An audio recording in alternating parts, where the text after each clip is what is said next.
Hey, welcome back into the True Tiger Insider. I am Gabe DeArmond, publisher of PowerMizzou.com. Every week here on this show, we talk to a different Mizzou athlete in partnership with Every True Tiger Foundation, Mizzou's NIL collective of choice, that is name, image, and likeness. Hopefully, you're familiar with the concept by now. If not, you haven't paid much attention to college sports, but we have the information on the YouTube broadcast running across the bottom of the screen. You can go to everytruetiger.org, or you can go specifically to the Power Mizzou Fund at ETTF by going to the pin message on our premium website, on our premium message board. If you are a subscriber to the site, find out how to donate to ETTF and have a little bit of your money go to the efforts that Mizzou is making in the name, image, and likeness space. Every single week on this show, we have a different Mizzou athlete. We've kind of bounced all over. We're in a little basketball run with the Mizzou season over. Last week, we had Noah Carter, Missouri senior, on the show. And this week, we're going to have freshman Aidan Shaw joining us. Do want to let you guys know that the first minute or two that I recorded with Aidan had some connectivity issues, totally on my end. So we've edited this together, jumped in with Aidan, a couple of questions in, but hope you enjoy the conversation with Mizzou freshman Aidan Shaw. That's also another motivation for me because in the future, I want to play for Team USA. I feel like that's one of the best things you can do as an athlete, represent your country. So that's also another motivation for me. Yeah, that's interesting. That's the first time somebody's brought that up, but that's pretty cool. So you're playing on these travel teams, all that. You go to Blue Valley. Do you remember kind of because it starts at, well, first of all, before we get to recruiting and all that, when you're playing on these teams, I mean, you're 6'8", 6'9" now. Were you always like a pretty big kid, or did you hit a growth spurt at some point? I feel like I've always been taller. I haven't always been like in middle school. I wasn't the tallest on my team, but my team was, like I said, we had a good team. So my whole team was really abnormally tall. And so, yeah, I feel like I've always been a tall guy. I've always been the tallest in my elementary school, middle school, and in my high school. So, yeah, pretty. Did you play on that team you're talking about? Did you play with anybody else that like you've kept in touch with that's gone on to play college ball or anything like that? Do you know? So the guys that were on that team, a lot of them are playing Division I basketball, or they're still playing basketball in college. And I talked to some of them. I haven't talked to some of them too, so it's kind of up and down. But yeah, they're definitely doing what they're supposed to be doing and holding their own, and staying in the gym and working. So did you play other sports growing up, or were you kind of all basketball all the time by the time you're hitting high school? So I played football, baseball, and basketball growing up. I dropped baseball, I believe, right before high school, and then I played football my first year of high school, and then my basketball started picking up, and I didn't want to get hurt. I feel like I would get targeted or something, so I stopped playing football. But I was good at football. 6'6" with your frame, like you had to be what, wide receiver? Yeah, wide receiver. I actually played quarterback a little bit growing up. Okay. So, and I was pretty fast when I played, and I actually played up, and I think I was a third grade, and I played up with some like fifth grade or whatever, but it was tackle, so it was fun playing football. I definitely enjoyed it. It was one of my favorite sports as I was growing up until I started taking basketball seriously. So do you remember kind of when it became real, like coaches started calling you and you started to think, hey, this is a thing that can go past high school?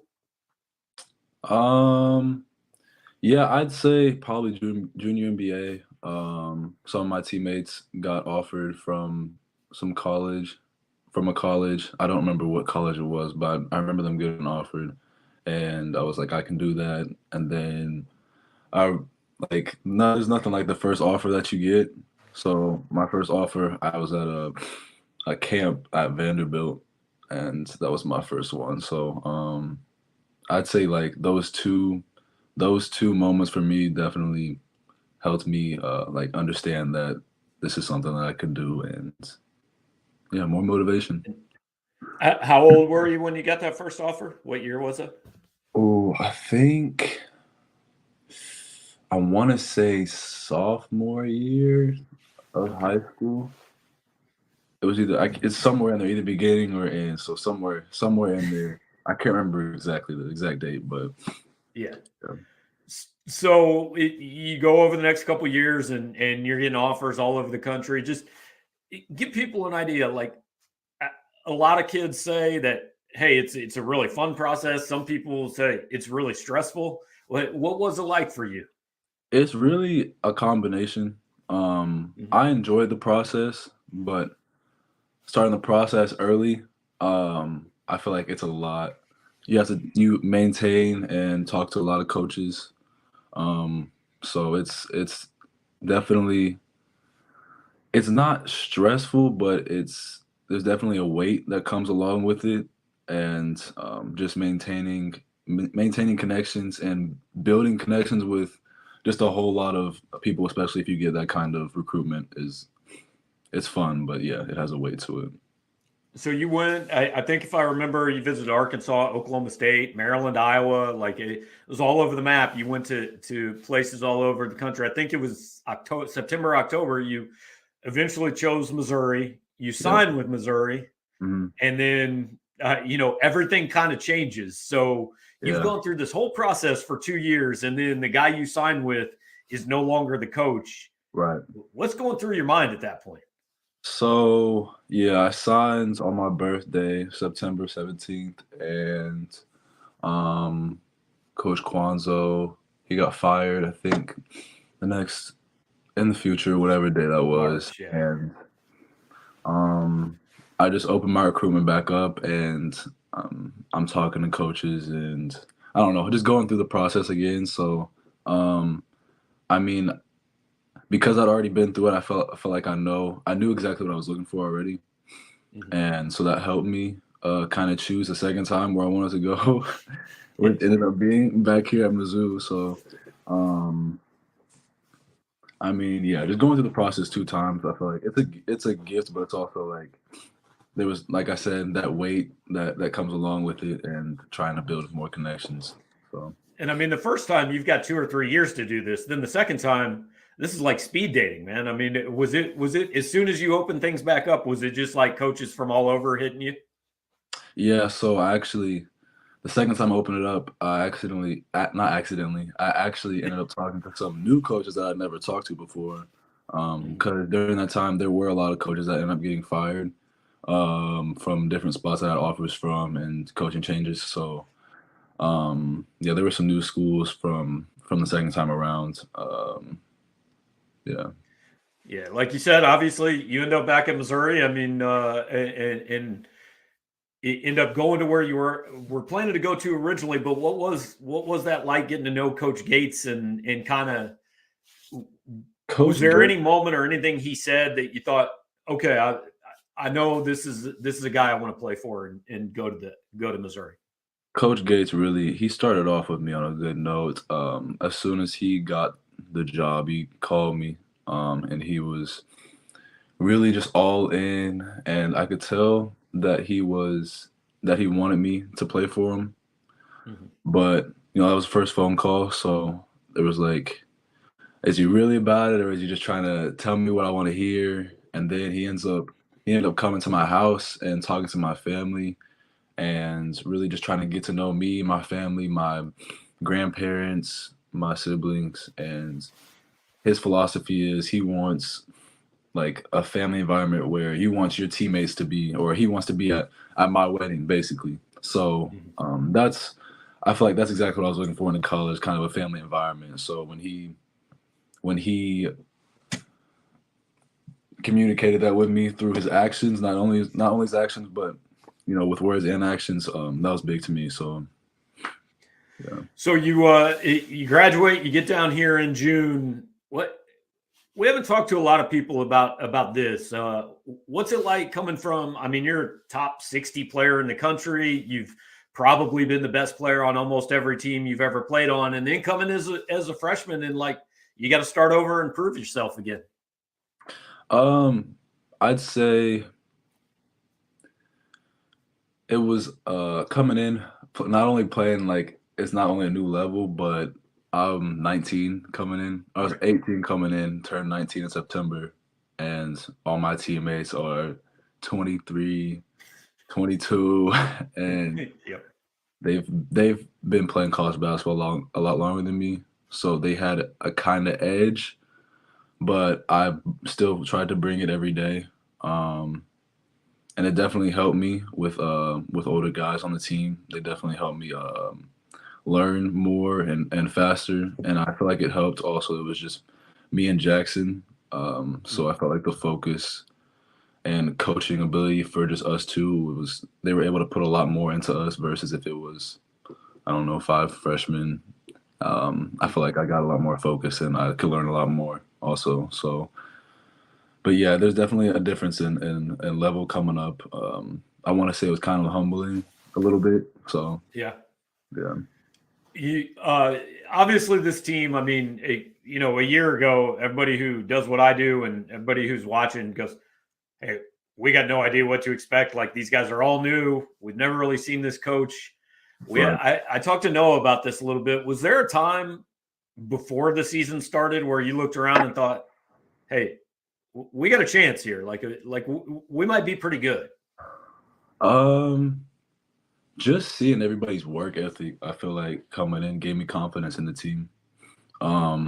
Just you can see the buy-in, not only from my teammates but from the coaching staff and the other people that were around the basketball program.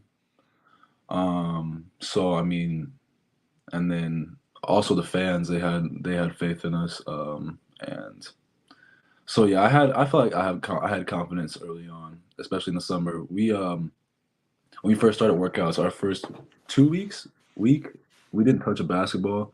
We actually just all connected and focused on building relationships with each other, which I feel like was played a huge part in our season this year. So Mhm. You and look, things started off. I mean, pretty quickly for you. First off, you set Mizzou Twitter on fire when you jumped like I don't know 97 inches or whatever it was, and they about tweeted out the video. 97. and then your first game, you come out, you score 12 points and or something like that, and you got or 9 points in 12 minutes, something like that. You got to be thinking, hey man, maybe this is going to be pretty easy after all. I mean, was the quick start, had to give you a little bit of confidence early on. Yeah, for sure. It was the first games, just feeling the energy. A little nervous, but when you step on the court, you get like a kind of adrenaline rush. So I feel like that also played a part in me playing however I played. But that's also my style of play, just bringing the energy as much as bringing the energy as much as I can every game. That's what I pride myself on. So That's the word that everybody used every time they talk about you this year is energy, and everybody knows about the practice can't start till you walk out and scream. Like, is this right. all? How'd you kind of become that guy? Is that something Coach Gates said? Hey, you may not play 30 minutes a game, but however many minutes you're out there, I need 100%. Or is that just how you've always played? That's how I feel like that's not something that he had to tell me, and it shouldn't be. That's just something that every player should do. Playing, I'm grateful for my opportunities. So playing, however much I'm gonna play as hard as I can because I love playing basketball. It's a lifestyle. So, um, I mean, yeah, I mean it's a personality that I've been developing from the beginning of the season. So. You mentioned the fans earlier, and I don't know how far your memory goes back as far as being a Missouri basketball fan. Obviously, the last few years when you've really probably watched college basketball, it hasn't been quite that way inside that arena. I mean, how quick did you guys feel like the fans bought into this team, and how was this team and this fan base able to kind of get together so fast and kickstart this thing? I feel like the fans, they supported us from the beginning a little bit. I feel like we won a couple games at the beginning of the season, and you can tell support was just building for us. But you could also tell when we started the season that the fans were ready for something new, and they had faith in us that we were going to be different from previous whatever. So I just feel like they had faith in us from the beginning, and playing in front of crowds and selling out weeks before games is something that's the reason that's part of the reason we play. So I definitely enjoy it and the energy that everybody brings when they watch us. I'm curious, when you think back on this season, is there one game, one moment that jumps out for you as kind of, hey, that's your best memory, and whether it's something personal or just kind of a team moment? Man, I personally just enjoyed all the home games that we had, and where we packed out the house and we had the crowd going, no matter like what part of the game it was, even if it was a close game, we usually had the energy in the building. So just playing in front of a crowd, like I said, there's nothing like it, and that's probably one of my favorite parts of playing this year. I know a big part of it was like, this is just a fun style of basketball to watch. So tell everybody, how fun is it to play in this system? Oh, I mean, the Coach Gates told us day one, hey man, they have ultimate freedom on offense. I just tell them do what they want. it's definitely fun to play. Like, yeah, it's fun to watch, but you can, as a player, like I know like what's about to happen before it happens sometimes. So it's electric, really. Catching oops, which is something that I do at whatever part of the game, and feeling the energy in the building just pulse, and hear my ears pop or whatever. It's it's definitely fun playing for this team. Yeah, I know there were a couple games where off the opening tip, the play is let's get you, or pretty Right. early on, let's get you an alley oop. I mean, is that kind of the best feeling? What is there anything you'd rather do on a basketball court than throw one down? I definitely enjoy dunking. So, and getting the first bucket as a dunk, I feel like just sets the tone in the building, Mhm. and it's something it's really indescribable feeling. So I definitely enjoy it. It's one of my favorite things to do. So you through your freshman year. I'm just curious, like, how quickly do you turn your attention to, hey, what you've got to improve, and what your goals are for yourself next year? Oh, as soon as our season was over, I'd say like the next day or 2 days after that, I was watching film and trying to figure out what exactly I need to work on. I already had a general idea, but trying to pinpoint exactly and how I was going to do it.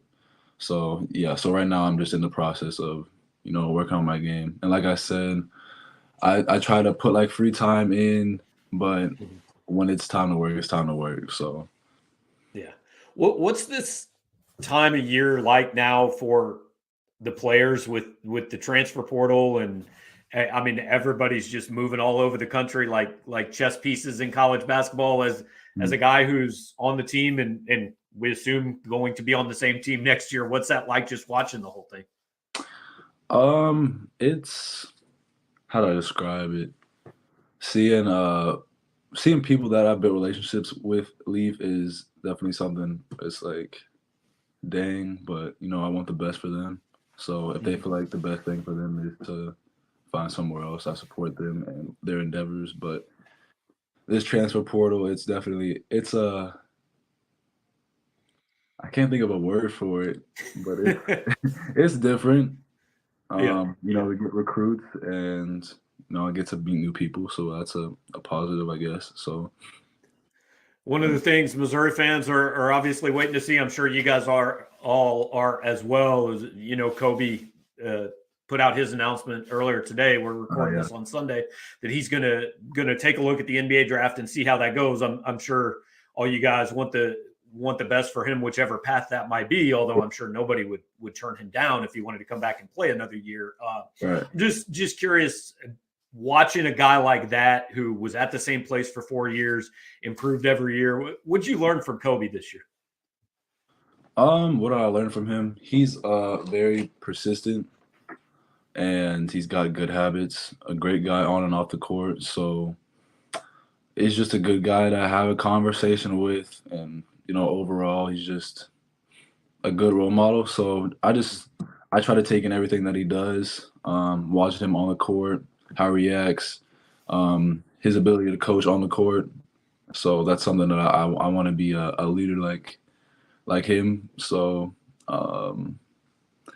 yeah, so in the future it's just I'll definitely stay in touch with him, and yeah, I support him in whatever he does. So the other thing that you're part of the first class that's gotten to take advantage of the NIL stuff, and we kind of talk about this because look, this is through ETTF. I'm just curious, like what that process, what NIL has done for players, how big a deal has it been to you guys, and are there any things that you've gotten a chance to do throughout the year, and not like, hey, how much money are you getting or anything, but just any opportunities you've had, whether it's, sponsorships or charity things you've gotten to do that have really jumped out to you? yeah, so through NIL, I've been able to volunteer in community, which is something that I've always done.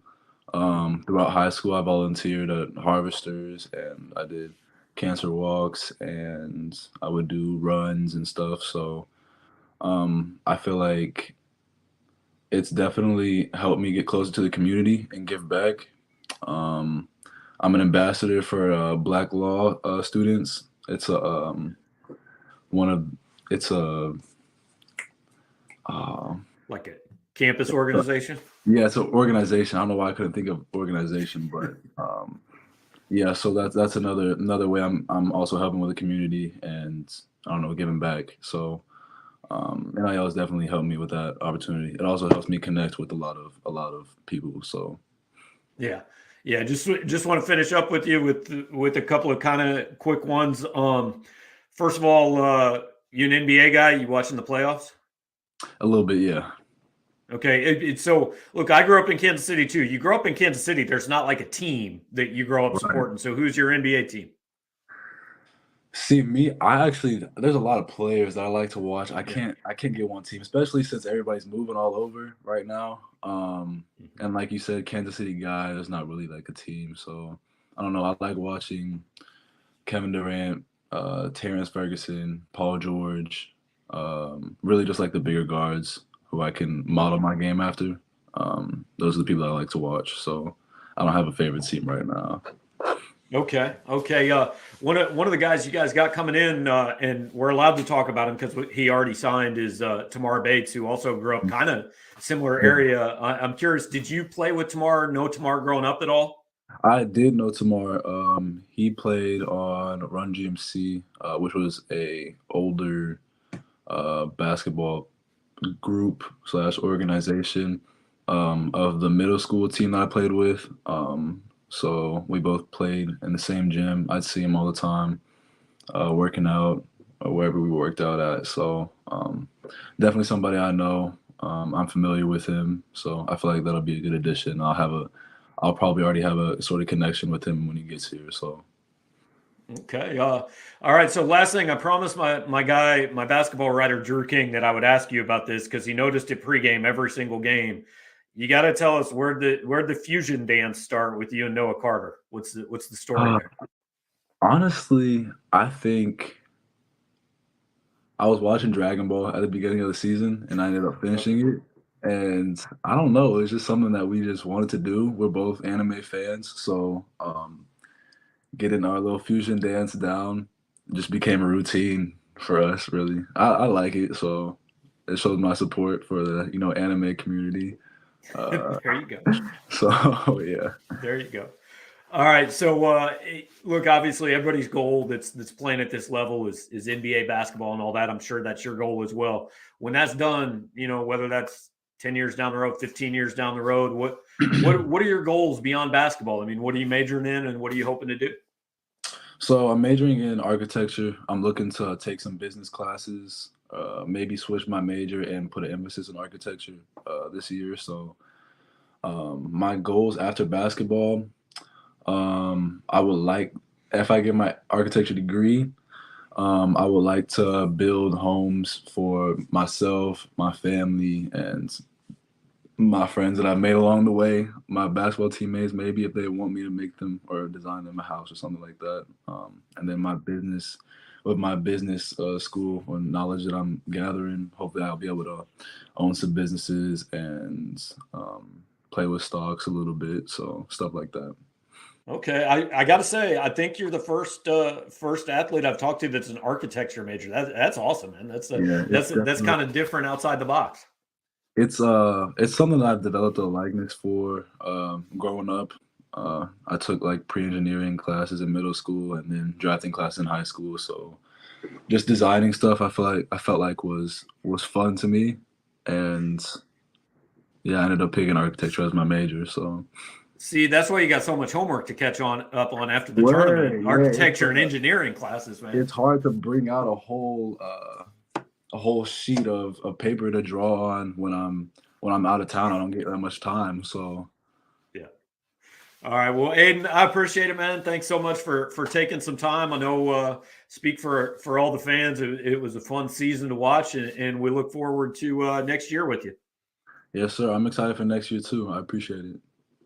All right, have a good one. That is Mizzou basketball player, freshman Aidan Shaw, joining us on the True Tiger Insider. Again, it is our podcast with ETTF, Every True Tiger Foundation. You can go to everytruetiger.org, find out how to donate. Go to Power Mizzou's website and click on the pinned message, how to donate to our specific arm within that. We will have another guest next Sunday. We do this every single week with a different Mizzou athlete. Appreciate you guys watching and appreciate Aidan Shaw for joining us this week. We will talk to you next time.